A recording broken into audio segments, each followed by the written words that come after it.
Hello, CEO teachers. Welcome back to the show. Today, we're talking all about embracing no to unlock yes. And I want to teach you how to use your teaching skills to retrain your brain to see the good because you already have everything that it takes to figure out this little bit of a mindset shift to take every no that comes your way and turn it into a yes in life. And I'll see you in today's show.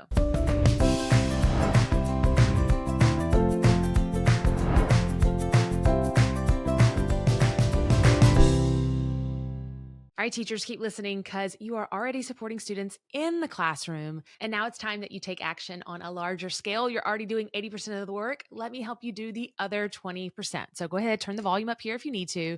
If you're a dreamer who has a multitude of talents, which I know you are as a teacher, you are a classroom teacher who is also a rockstar human with a passion for education. I want to introduce to you the teacher product design process. It's the only document you'll need to take your offers or your teaching resources from regular glue to glitter glue in the blink of an eye. I'll show you step by step some teacher tested strategies that will help you build design foundations that work so you can take whatever you're teaching in the classroom and sell it online. Teachers work hard, and I want you to get your hands on a simpler way to make more. You can grab the teacher product design process and all the details at caseymorris.com/design because this is your moment, the moment that you stop making excuses and add action to the dreams that have been hiding in the depths of your heart. Again, it's caseymorris.com/design to grab the teacher product design process. That's KAYSEMORRIS.com/design. Before we get into learning about how you can use your teaching skills to embrace no and to unlock yes, I got to give you some quotes. I'm going to be honest. Today's show has a lot of quotes in it. I'm a quote girl, okay? One of them is a little bit lengthy, but it is totally worth it. But I'm not going to start with that. I want to start with this one. The courage to be vulnerable is not about winning or losing. It's about the courage to show up when you can't predict or control the outcome. And that's by Brene Brown. And I say this a lot, but as teachers, we're so used to being able to control everything, right? In the four walls of our classroom. So when we take our ideas and we move into the entrepreneurial space and we begin selling our lesson plans or creating online courses or doing collaborations on social media, we sometimes forget that we are not in control. And I always reference Stephen Covey and his book, The 7 Habits of Highly Effective People. But I remember learning about the circle of influence and the circle of control in that book probably about 8 years ago. And it's something that I reread every year. And you can Google it really quick if you want to and look at the actual Venn diagram. But it has made such a profound impact on my life is that if I can't control the outcome, I can sometimes control the circle of influence, meaning how I influence how things work out. But at the end of the day, the best part of life is when you learn to go with the flow instead of trying to force everything. And I'm in the flow state of life. I'm taking out all of the need to force things in my life because looking back on the last 37 years, the more I force, the more things don't work out the way that I intended them to, or I pushed myself into a situation that wasn't the best case scenario, not just for my personal life, but really in my business life. And the more that I let go and I talked about letting God, the better off I'll be. Belinda Anomi said, sometimes the closed door is divine intervention to preserve your destiny. And when I think back to life and I give a nod to the big man upstairs for his divine timing, it's astonishing the step by steps that have happened to get me to where I am today. There is zero chance that I could have created all of these intricate details in my life and they would have miraculously fallen into the way that they have without some higher power guiding me every single step of the way.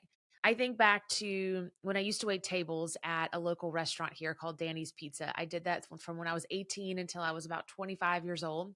And I thought I was going to serve pizza the rest of my life. I loved that job.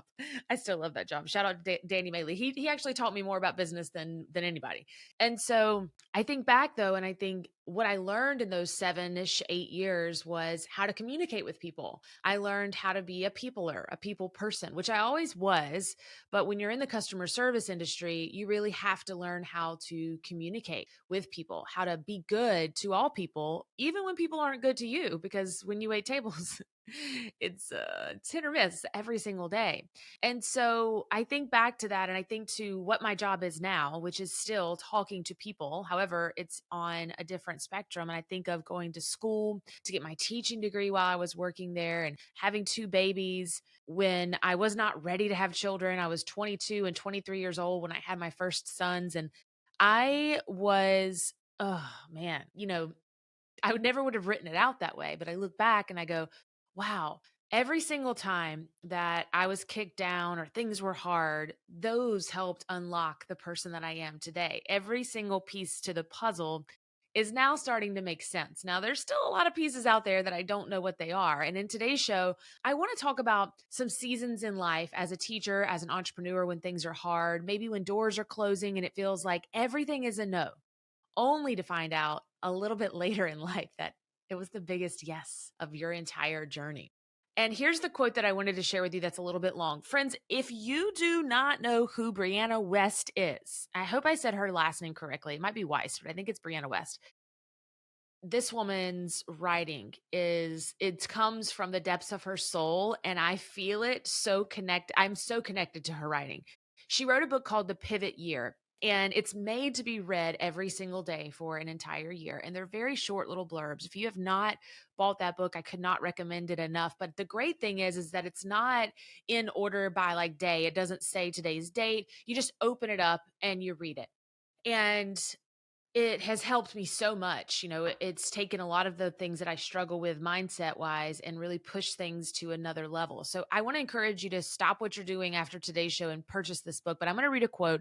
It's a little bit lengthy and it's from one of her books. And I'm not sure, I think this is from Pivot Year as well, but it says, all the pieces of your story that have not made sense, that have left you with more questions than answers, that felt like false starts and endless cycles will eventually reveal themselves to you as perfectly sequenced, perfectly timed, perfectly destined to set you up for all you would one day know and become.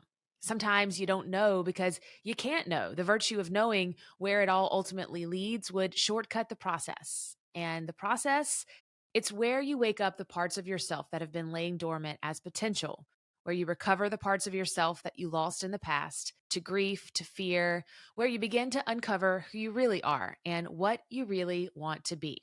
Your path has taken you to the exact people, places, and experiences that can give you that knowledge. The losses were lessons written by your own subconscious mind with the intention of bringing you to your edges and allowing you to see past the walls you have been quietly living inside. The life you were meant for is the life you actually want, not the life you are settling for because it feels easiest. Because you want to feel safe more than you want to actually experience this world while you are still in it. Not the life that makes your ego feel as though it can compete, but the one that makes your soul recognize that there was never a competition in the first place. The only measure is how fulfilled we are, how much we can appreciate the day we have, the opportunities we've been given, those who have chosen to walk alongside us, all we have, all we are, and all we will one day be. Mm, so good. Thanks for listening. Like I felt like, I used to think about reading to my kids when I was a little girl. I was like, oh, when I'm a mom one day, I'm going to read to my kids. And so thank you guys for being my kids and let me read to you today. So I want to give you 4 action strategies to use your teaching skills, something you already know, to retrain your brain to see the good. I want you to start embracing the no's in your life, knowing that God's divine timing or whoever you believe in is bigger and better than what we could even believe in, to unlock the yeses for your future. So as teachers, we are designed to problem solve, right? For example, if someone tells us no, we want to immediately jump in and fix it because we are fixers. That's what we were trained to do. We're problem solvers, fast thinkers. We automatically assume, though, when something is wrong with us or we receive a no, that it's our fault, that we can fix it right away, and that we need to jump to action even if we don't know what it is. So if, for example, if someone says, no, you're not the right person for the job, okay, well, I'm going to go interview 20 more times. Before I left the classroom, I went back and got a master's degree in IT, a specialist degree in ed leadership, and then I got an add-on certificate for media specialist. And before I left the classroom, I was like, I'm going to give it my best shot, right? I'm going to go and I'm going to interview for admin jobs. I'm going to interview for IT work, and I'm going to interview as a media specialist. And in that year's span, I think I interviewed almost 40 times and got like 40 no's. And so after the interviews, I wanted to fix it. I'd call the person and I'd say, okay, hey, was there something I could have done better? How could I have answered this question better? Is there some experience I can do so that the next time I might be considered for the job? And every time I got off the phone, they would say, your interview was great. You just aren't the right person for the job. Or you haven't been doing this long enough to become an administrator, or someone else was in line before you. And I wanted to fix it. I was like, how do I fix this? And looking back now, the reason why I was told no all those times was because this was my future. This was my destiny. This was my purpose in life. And I had to hear it. I had to hear no nearly 40 times before I realized that, okay, I do need to jump in. I got to go all in on this dream of mine, because I may not be happy in the classroom, but I'm not going to get an admin job for a few years. And even though I thought the media specialist route could have been mine, or the technology route, that's not my path. But looking back, I think, wow, I learned leadership skills when I got that administration degree. I learned how to do IT, getting an IT degree. I learned a lot about, I read a lot of books. I actually, in my master's program, read a lot of the books that I share here, The 7 Habits of Highly Effective People. And had I had known what those no's meant to unlock this yes, I would have been like, okay, thanks. Thanks for the no. Have a great day. Have a great life. But I didn't. And so just a quick reminder that even though we're problem solvers, that sometimes the problem is already solved. You just have to keep moving forward. The next is, as teachers, we've been conditioned to just roll with the punches, right? So if something goes wrong in an entrepreneurial journey or in the classroom, all aboard the CEO teacher train coming by right now, we want to sometimes just roll with the punches. Maybe we don't want to fix it. Maybe it's a bad month in sales. That's fine. It'll get better next month. Maybe it's a job opportunity. Too bad that wasn't my calling. I'm not going to do anything else. Maybe it was a collaboration on social media with a big brand that fell through, or the book deal doesn't land, or a launch doesn't go as planned. So, in some of those moments, in some of those instances, it is imperative that you take action. So, if someone's telling you no on a job opportunity, like I was mentioning in the first one, the only action that I needed to take was to keep interviewing for more jobs. And then I realized that my action was the writing on the wall of, I have to leave to pursue this other dream full time. But when we have things like bad months in sales, or the book deal doesn't land, or a launch doesn't go as planned, sometimes you don't need to just roll with the punches. You have to say, how can I use the data I've been given in these scenarios to make sure that we do this better next time? We're not fixing the problem because the problem's already done. Instead, how can I take action to have clarity later on down the road so that I can produce the results that I want, and not just assume this launch didn't go good, it'll get better later? Because as teachers, remember, you are conditioned to roll with the punches. So be proactive in understanding that sometimes no's are within your capabilities of fixing. You just have to go back and look at the data to be able to fix them effectively.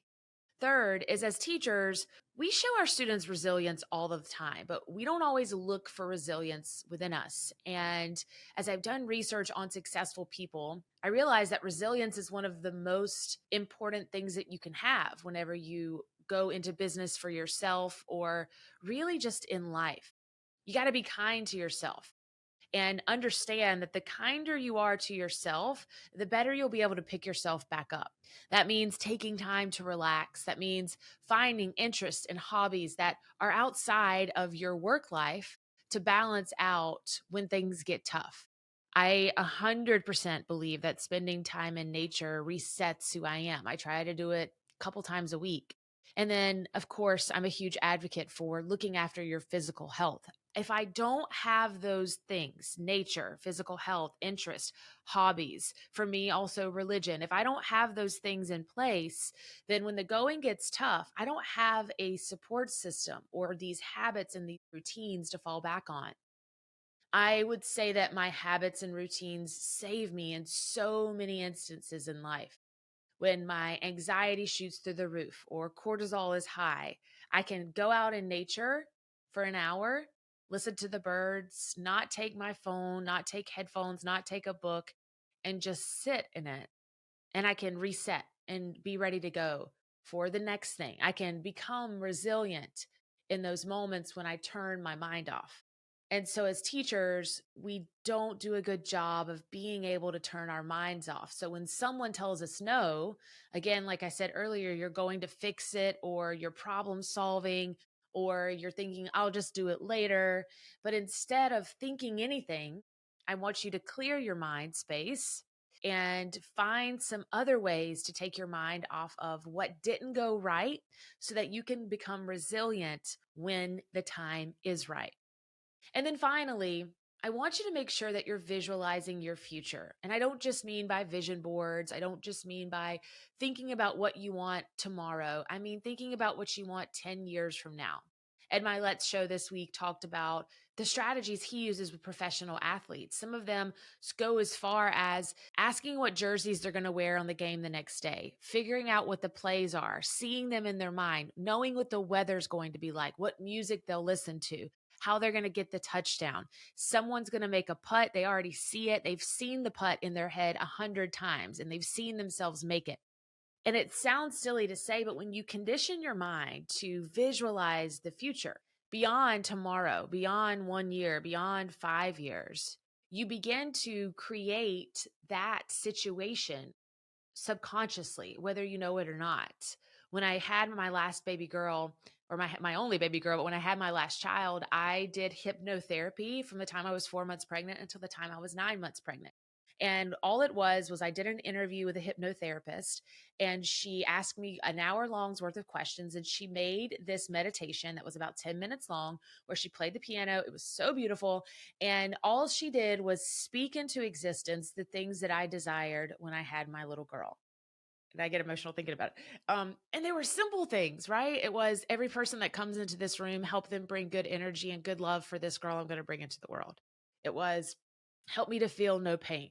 It was allow me to have this amazing connection. My fear was that I had a lot of boys. I have 3 boys. And when I saw my little girl, I wanted to make sure that the love I had for my boys, that I also had for her, that there was no jealousy or nothing different. I wanted a soul connection with my daughter. And so every night before I went to sleep, I was told to listen to that. And then if any time during the day I could listen to it, but like I put headphones in, and as you go to sleep, and she was like, eventually you'll just go to sleep with the headphones in. You won't even realize it because it'll all be in your mind. I also she wanted me to envision how I walked into the hospital, what it looked like. And she wanted me to make like an elaborate version. And so anytime that something was going off track, I could go back to resetting and walking into the hospital. And I imagined the hospital being like this beautiful garden, and it had all of these vines and things like that. And I was in nature, and I imagined what the stairs looked like. I had to tell her all of these things in intricate detail. It sounds so silly to say, but man, that vision, that I need to find that recording. So there was one moment when I was feeling pain right before I had her. It was like, I'm telling you, it's like 3 seconds worth of pain. And the doctor came in and he was like, you said you weren't going to experience any pain. And I was like, shh. And I went right back to coming in the hospital, and I reset my mind, and it was gone. And I've had a lot of kids. And so to say I had a pain free experience sounds wild, but our minds are wild. And so when people tell you that things can't happen, that's just because they don't understand that they can't. That's because they've never experienced it on the other side.